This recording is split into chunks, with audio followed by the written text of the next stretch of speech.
Por años se nos ha dicho que ningún cuerpo puede viajar a la velocidad de la luz, que es imposible imitarlo e inimaginable superarlo. Durante el año 2045, en el Instituto de Ciencias Progresivas de Nueva Vizcaya, el Dr. Fidalgo, un físico cuántico progresivo, originario de Guyana Francesa, revivió las investigaciones sobre el motor de curvatura, un estudio desechado a finales del siglo XX, debido a que la energía necesaria para hacerlo funcionar era equivalente a miles de millones de veces la energía producida por todo el universo conocido, lo cual, por más ambicioso que fuese, también era ridículamente fuera de nuestro alcance. Pero Fidalgo tenía una inquietud sobre un elemento reciente descubierto, el Dantium. Lo estudió por 7 años, no solo basándose en la limitada física existente, sino que se aventuró en terrenos taquiónicos, incluso en la metafísica para lograr un razonamiento fuera de lo convencional. Hasta ese momento, el Dantium funcionaba como suplemento de los escasos combustibles fósiles, pero para Fidalgo eso era equivalente a utilizar un reactor nuclear para alimentar una lámpara de noche. Después de 7 años de investigación, pruebas y errores, Fidalgo logró activar la energía del Dantium, pero no solo eso. Lo más difícil era comprimirla en un estado maleable, por lo que presentó su teoría a compañeros y a los grandes órganos de la ciencia. El doctor nunca fue un hombre ambicioso, por lo que jamás patentó su fórmula para crear y utilizar el Dantium activo. Grave error. No para él. No nos referimos a algo que afectara su economía. No, fue algo que afectó al mundo entero. Fue el comienzo de algo más. El ICPNUVI, por sus siglas, contactó con Fidalgo un par de años después, teniendo la cautela de que el prestigio y la euforia por el descubrimiento del doctor hubieran bajado. El instituto le contrató para la construcción de un motor de curvaturas alimentado por el Dantium activado, y así construir drones que pudieran viajar a la velocidad de la luz entre continentes. El doctor Fidalgo, aún con la pulsión de la motivación por su reciente descubrimiento, aceptó. El instituto le propuso patentar no el Dantium activado, sino el motor, claro, a nombre de Fidalgo y del instituto, teniendo ambos el exclusivo derecho de fabricar dicho motor. Luego de meses de trabajar en el motor de curvaturas, se logró un prototipo, el cual fue exitosamente probado en drones. El profesor Azcarrieta, director del instituto, rápidamente se acercó con el doctor Fidalgo, no solo para agradecerle por su participación, sino para invitarlo a un proyecto aún más ambicioso: fabricar un motor de curvaturas capaz de mover vehículos tripulados para uso del ejército mexicano. Fidalgo observó a Azcarrieta con desasosiego y temor, rechazando la propuesta inmediatamente, explicándole los peligros de involucrar materia orgánica con el poder del Dantium activado. Pero era inútil. Azcarrieta ya conocía los riesgos de sobra. Sin embargo, tenía instrucciones de intentarlo, pues era la oportunidad perfecta para venderle armas a Estados Unidos, armas de las cuales no había postor en el mundo capaz de resistirse a ellas, no solo por el poder que les conllevaba tenerlas, sino por la desventaja de no tenerlas. Fidalgo seguía negándose y en última instancia les dijo un rotundo no, por lo que lo acusaron de traidor a la patria, alegando que el motivo para no contribuir con el proyecto era que el doctor tenía ya tratos con gobiernos asiáticos de fabricar y distribuir armas a todo el globo. Lo encarcelaron provisionalmente mientras lo enjuiciaban y tuvo que ver cómo los científicos de Azcarrieta replicaban sus procedimientos. Logrado el motor de Fidalgo, la sede Azcarrieta lo hizo probarlo de inmediato. Llamó a la Marina, quienes le proporcionaron un piloto y tripulantes para el primer despegue. El maquiavélico director ya tenía todo a excepción de la aprobación de Fidalgo, por lo que le urgía procesarlo como traidor a la patria para despojarle de su parte de la patente del motor. Pero por más influencias que tuviera Azcarrieta, los procedimientos legales le coartaban sus planes de probar su nave de ciencia ficción. Como última optativa, el director volvió a acudir con Fidalgo para ofrecerle un trato. Azcarrieta le daría cualquier cosa que él quisiera, desde sumas inmensas de dinero hasta caprichos tanto legales como ilegales. Pero el doctor Fidalgo no era ni remotamente sobornable. Su pecado fue ser un retador, pues intentando intimidar a su rival, le hizo una oferta. Fidalgo le daría su aprobación con la condición de que el mismo Azcarrieta fuera tripulante de la nave durante todo el primer viaje de prueba. Realmente el doctor buscaba que el director del instituto desistiera de su intento por convencerlo. Pero un hombre que no le teme a su ambición, difícilmente le temerá al porvenir. Azcarrieta aceptó las condiciones de Fidalgo. Y con aún más desasosiego y temor que antes, Fidalgo acompañó a Azcarrieta con los abogados para pactar el acuerdo. La apuesta por la humanidad de un ser tan codicioso fue el mayor fracaso que ha tenido la ciencia al especular sobre la vida humana. Y Fidalgo había condenado al mundo entero en el momento en el que perdió esa apuesta. Llegado el día, los científicos prepararon los rieles magnéticos para la prueba de lanzamiento, apuntando al Océano Pacífico. De ser exitosa la prueba, el cohete debería arribar al continente asiático en 5 segundos, en donde un equipo de expertos, paramédicos y científicos lo esperarían para monitorear el estado de cada tripulante, así como un riel magnético que supone frenar el cohete. Uno a uno, los tripulantes entraron a la nave, siendo el profesor Azcarrieta el último en subir, pero eso no quería decir que no estuviera decidido. El director del instituto era el hombre que sostenía la mirada más fija hacia el resultado de la misión. Viéndolo a los ojos, pareciera que el resultado ya estaba dado, como si el primer vuelo tripulado a la velocidad de la luz en toda la historia del universo no fuera más que una práctica de aterrizaje de una escuela de pilotos. Los protocolos de despeje estaban llevándose a cabo uno tras otro. Al momento de despegar, se logró escuchar por unos segundos cómo arrancaba el motor de Fidalgo, mientras la nave se comprimía, pareciendo una simple fotografía siendo estirada. La nave comenzó a avanzar, y mientras alcanzaba la velocidad esperada, comenzaba a perder sus características sólidas. Se estiraba y comprimía como si fuera casi líquida, y al alcanzar su velocidad, pareciera haberse desmaterializado dejando un espectro verde detrás. Se dio aviso al lugar de aterrizaje en las costas de Japón, para que estuvieran atentos. El puesto de aterrizaje respondió con mucho ánimo, esperando la llegada de la nave. Pero en eso, en el sitio de despegue, escucharon por medio de los comunicadores lo que parecía una explosión de energía, que avanzó rápidamente hasta oírse directamente en el altavoz. Luego de eso, estática y silencio. Se había perdido la comunicación como si el radio hubiese desaparecido. En los pocos segundos que intentaron recuperar la comunicación, se vieron interrumpidos por la llegada de la misma nave. Dejando destrucción a su paso, logró volver a ensamblar su curso con la vía, lo cual estabilizó hasta frenarla. Se dejó de lado la comunicación con los japoneses, para poner toda la atención en la nave, rodeada del mismo espectro verde que dejó al partir, espectro manchado ahora por una especie de gas rojo. Nadie salió de la nave, por lo que los equipos de paramédicos rápidamente se acercaron a intervenir. La puerta ya no era una puerta, se había unido molecularmente al resto de la nave.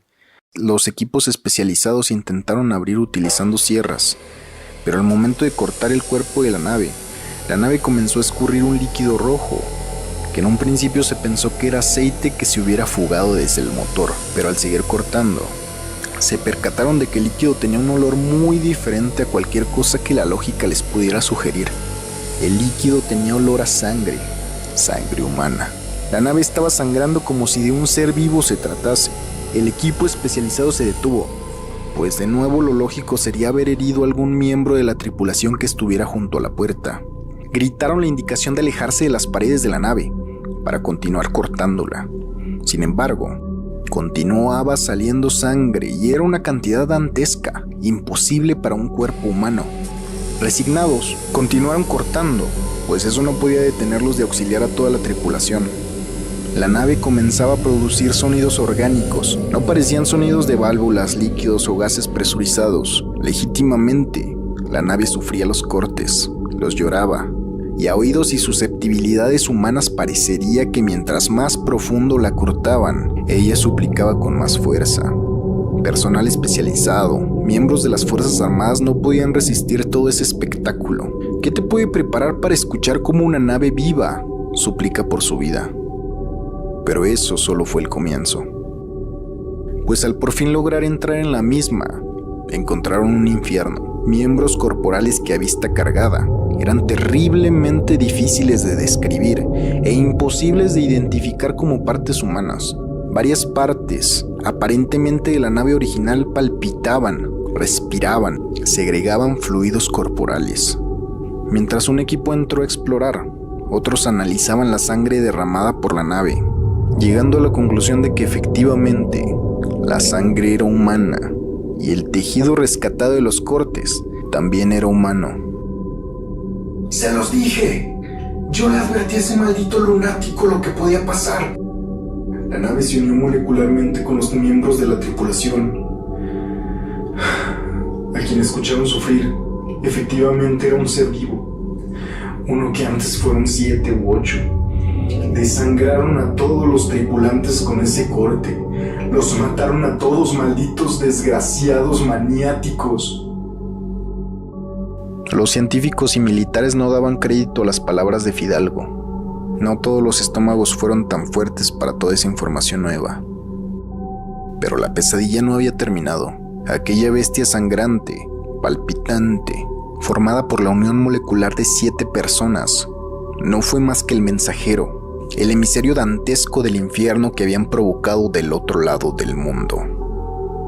Por fin tuvieron noticias de la estación japonesa, pero no solo ellos. Todo el mundo se enteró del camino rectilíneo de destrucción que causó la nave. Y peor que eso, el cráter en el que se convirtió la ciudad de Fukushima. La extinción de la vida como la conocíamos, en 100 kilómetros a la redonda del epicentro de aquel desastre. Pues con ese cráter no solo nos referimos al agujero terrestre que se creó, sino también a la fisura en nuestra realidad. Fukushima se convirtió en un portal. Y si hay una puerta, eso quiere decir que también hay visitantes.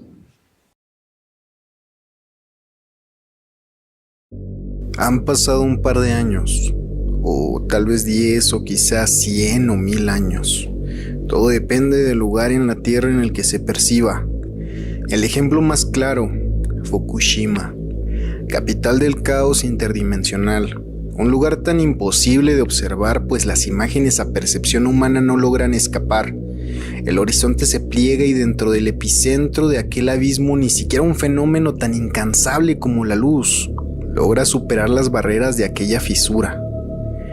Es tan incomprensible la situación de Fukushima, pues no contamos con las condiciones ni materiales ni académicas para comprenderlo. Las primeras expediciones hacia el epicentro de la ciudad japonesa tuvieron como resultado reacciones inimaginablemente dantescas. El primer equipo en lograr superar la barrera gravitacional de Fukushima vio cómo su cuerpo envejecía en minutos, hasta perder la fuerza vital, desfallecer, y al pasar de media hora sus cuerpos se descompusieron por completo, dando la sensación de que dentro de esos 30 minutos hubieran pasado no menos de 120 años terrestres.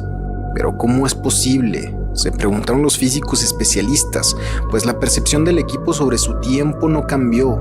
No coincide con las teorías de relatividad del tiempo en el espacio exterior. Pareciera que simplemente la fisura absorbió el tiempo de sus cuerpos, sin más justificaciones lógicas. Basado en el lapso que demoró la fisura en descomponer los huesos del equipo, se llegó a la conclusión de que cada minuto ahí correspondía aproximadamente a 5 años terrestres. Y ese cálculo parecía tener ligeras variables entre más habían avanzado hacia la fisura. Pero la pregunta continúa, pues para ojos de las mismas víctimas no pasaron décadas, sino minutos. Elise Penubi buscaba formular una reversión de este fenómeno temporal, para así lograr explorar Fukushima y buscar posibles soluciones a esta catástrofe. Laura Gress, la encargada del instituto en ausencia de Azcarrieta, pidió que se localizara al Dr. Fidalgo como diera lugar, pues siendo quien diseñó el motor y descubrió los peligros de intervenir materia orgánica viva con el Dantium activado, pudiera explicar cómo es que ocurrió aquella catástrofe. Pero sería una tarea difícil, pues después de liberar a Fidalgo, el doctor esperó un tiempo en cuarentena, ya que estuvo expuesto a aquella protoballena en la que se convirtió la nave del experimento desastroso. Posterior a cumplir su resguardo, el doctor cobró un fideicomiso por la patente del motor y compró una pequeña isla cerca de Baja California. Luego de eso no se supo nada de él, por años, o décadas, o quizás siglos. La doctora Grace viajó personalmente, desde Nueva Vizcaya hasta Baja California. La fisura imposibilitaba los viajes en avión, pues las personas comenzaban a envejecer durante el trayecto hasta su muerte. Por lo tanto, hasta no entender completamente el fenómeno, no se harían trayectos largos a tanta velocidad. Los expertos del instituto recomendaban viajar a menos de 30 km por hora para evitar que los cuerpos sufran ataques de temporalidad durante el trayecto, por lo que la doctora tuvo que tomar un viaje de 9 horas, llegando a su destino justo media hora antes de salir de Nueva Vizcaya. Toda esta locura debía solucionarse, y lo más cercano a una respuesta estaba perdido en su propia isla, y la pregunta es ¿por qué? ¿Acaso la mente más brillante de la historia moderna nos había abandonado en medio de la peor crisis cósmica jamás imaginada?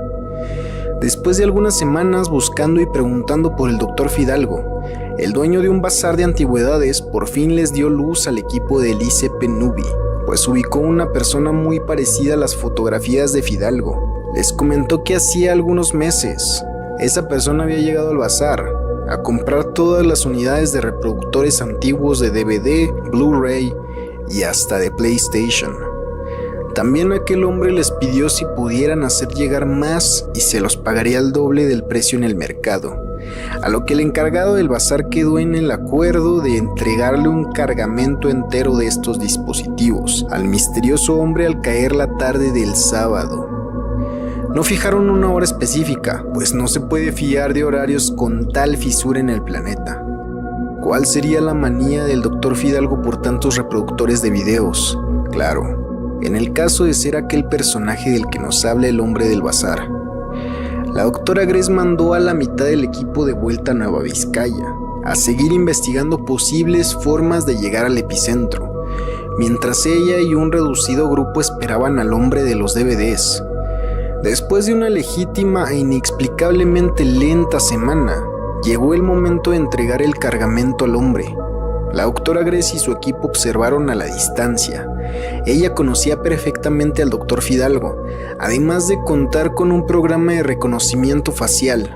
Cuando aquel hombre apareció, la doctora a lo lejos confirmó que se trataba de Fidalgo. Sin embargo, el reconocimiento facial denegó la afirmación que lo identificaba como Fidalgo, por lo que el equipo no sabía si intervenir o no.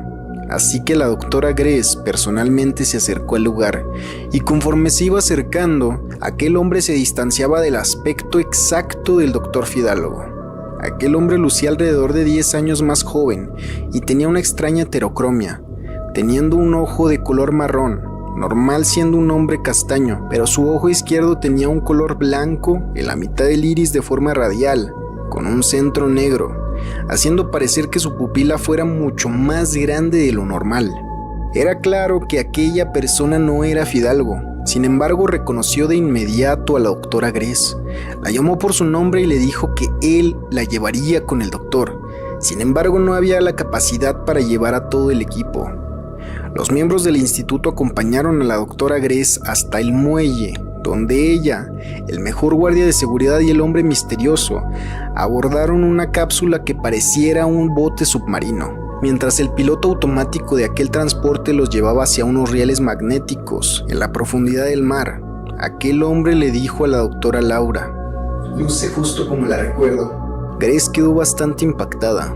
Bueno, es obvio que para usted la última vez que nos vimos fue hace tan solo un par de años, pero para mí quizá 22 o 24 años. La doctora se disculpó y le preguntó su nombre al joven, a lo que él le contestó: cierto, discúlpeme doctora, no sé cómo me imaginé que me reconocería. Soy Mateo Fidalgo, el hijo del doctor León Fidalgo, y nos conocimos en el instituto cuando yo tenía 8 años, hace 2 años para usted. La pequeña nave se ensambló en una vía magnética y comenzó el trayecto. El guardia de seguridad intentó levantarse de su lugar, pero Mateo le pidió que permaneciera sentado, pues cualquier movimiento fuera del cálculo podría resultar en un gran peligro para todos. La nave llegó en segundos hacia la base submarina. Mateo les indicó que debían portar unos trajes especiales para salir. Al ingresar a la base submarina, la doctora Laura y el guardia comenzaron a sentir mareos, a lo que Mateo les comentó que era una respuesta natural que sintieran vértigo o mareos. La base era móvil y se encontraba orbitando alrededor de la fisura en Fukushima. Es importante que la base cumpla un movimiento traslativo alrededor de la fisura, pues la fuerza centrífuga fue la forma más factible que encontramos para contrarrestar la gravedad que ejerce la fisura en este punto. Por el malestar no se preocupen, lo superarán rápido. La doctora le preguntó a Mateo qué tan cerca se encontraban de la fisura, a lo que Mateo les respondió: Pues nuestra lectura de hace 2 años fue que nos encontrábamos a 2 kilómetros. Probablemente estemos un par de metros más cerca de esa lectura. El hijo del doctor explicó que la fisura ejerce un poco más de fuerza de la que se puede contrarrestar. La doctora tenía tantas preguntas simultáneas que no supo ordenarlas. La primera de ellas fue cómo lograron llegar desde México hasta Japón en segundos. Otra fue sobre la fuerza de gravedad que ejercía la fisura hacia todo lo que lo rodeaba. Y la tercera y más importante, ¿cómo podían estar tan cerca de la fisura sin sufrir los catastróficos daños? A lo que Mateo se limitó a decirles: Estamos cerca de llegar con mi padre. Él les aclarará todas sus dudas mucho mejor de lo que yo podría. Mientras caminaban, Mateo, quien tenía mucho mayor carisma que su padre, seguía hablando con sus visitantes. Es curioso, mucha gente piensa que Albert Einstein descubrió el einsteinio. Es una conjetura lógica, sin embargo no es así. El einsteinio fue descubierto por Albert Johnson, quien llamó al elemento de esta forma por los avances que tuvo el legendario físico alemán sobre los efectos fotoeléctricos. Algo muy parecido sucede con el Dantium. Quien lo descubrió decidió permanecer en el anonimato, pero dejó en claro que la inspiración para su nombre fue ni más ni menos que el poeta italiano Dante Alighieri. Pero él no era científico, ¿cierto? ¿Cuál fue su descubrimiento entonces? Bueno, su mayor aporte a nuestro mundo fue descubrir que el infierno existe.